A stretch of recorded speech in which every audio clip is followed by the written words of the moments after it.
So with the introduction of the brand new 992.2 GT3, here's a quick 20-second recap. Analog tech is gone, replaced with the all-digital dash. Turn key knob stays. Same NA engine, same horsepower output at 510. Shorter gear ratios, manual and PDK still being offered. Touring has a no-cost backseat option. Carbon bucket seats cannot be folded. Welcome back to my channel, ladies and gentlemen. So if you've watched the unveiling of the 992.2 GT3 last week, you'll see it's absolutely gorgeous.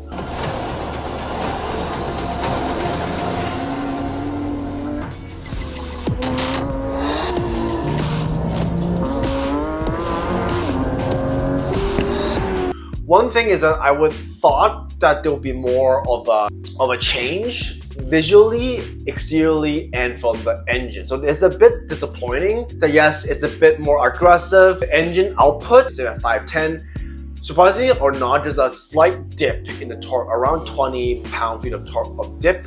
So what Porsche said, because of the more restricted carbon output now, theoretically for the same engine for what they're doing, there should be about 30 horsepower bump, but because of the OP filters, the horsepower stayed the same. Slight dip on the torque, but the good news is from the 0 to 100, it's pretty much the same. So here's a quick look of the exterior, front and back. Yes, it looks a bit more aggressive. It's still got that nice GT3 iconic look. It's still got that swan-shaped spoiler, which I really like. Sapphires, the analog tech is gone. It's all digital dash, which I'll show you folks in a bit.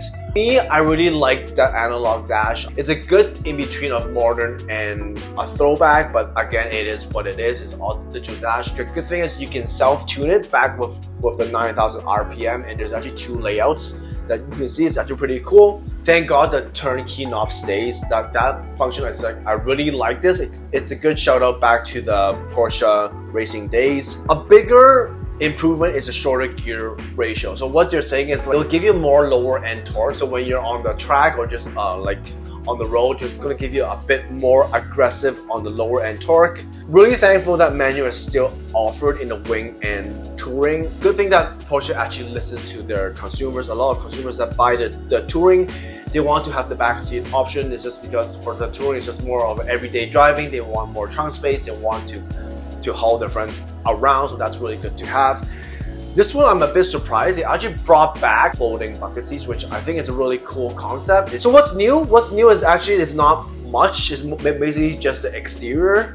Honestly, interior-wise, pretty much similar to the 992.1. If you get really specific, yes, there's lightweight aluminum wheels that's being provided. Reduce the mass by around 3.3 pounds, so not a huge difference. A lighter weight battery would shave off in under 10 pounds, so not a huge deal.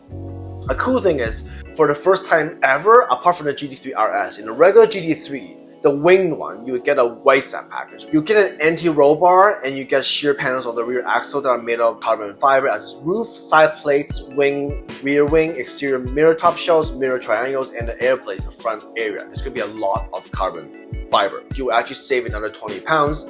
Mechanical change, there's not much changes apart from the shorter gear, saying it's going to be an 8% shorter to give you a more engaging experience.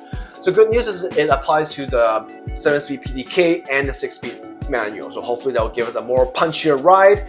Good news is again the NA 4 liter still runs to 9,000, so thank God that still exists. But again, the stricter emissions mean that it will have 2 particulate filters now and 4 catalytic converters.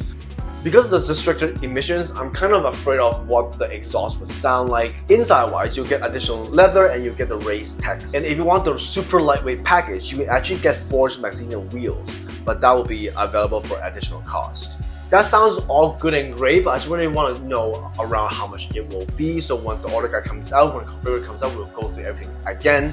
If you do opt for the GT3 Touring, you can actually get the lightweight package, which is pretty much equivalent to the white set package. We get the roof painted in the exterior color as well as the anti-roll bar. Coupling rods is full of carbon fiber bits, right?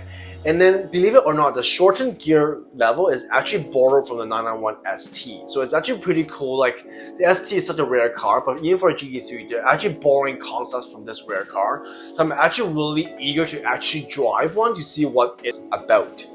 Order one. Believe it or not, I think for 992.2, the Touring will be more of a rare car because it's more readily blends in, and with added back seats, I think that will be the one that most people want. For me, because I have the Tiger already, I would opt for the GT3 wing. So if someone does an allocation available, definitely let me know. I'm super interested. Should you get one? If you don't have a GT3 at all, I definitely recommend anyone that's a car enthusiast but does not have a GT3, aka me, should get one. If you already have a 992.1 GT3, I don't see a huge jump to get.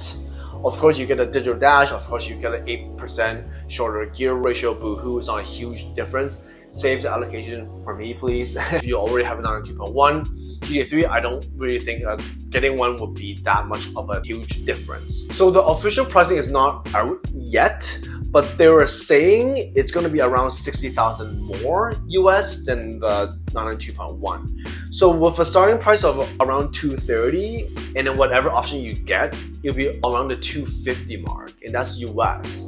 In Canadian, it's around 300, and plus luxury tax is going to be like 350. Honestly, I don't know if a GT3 is worth that much, but again, it is one of my lifetime goals to get one. If I can have one, I can definitely get one. So that is it. Thanks for watching this quick video. Do let me know what you guys think of the 992.2 GT3. Do you have a GT3 right now? Are you thinking of upgrading, or are you thinking to get one like me? Do let me know in the comments down below. What do you think? Do you think it's a good deal? Do you think you should get one or just get like a lightly used one? Would that be a better deal instead? So let me know in the comments down below. Thanks for watching this quick video, guys. Have a great day.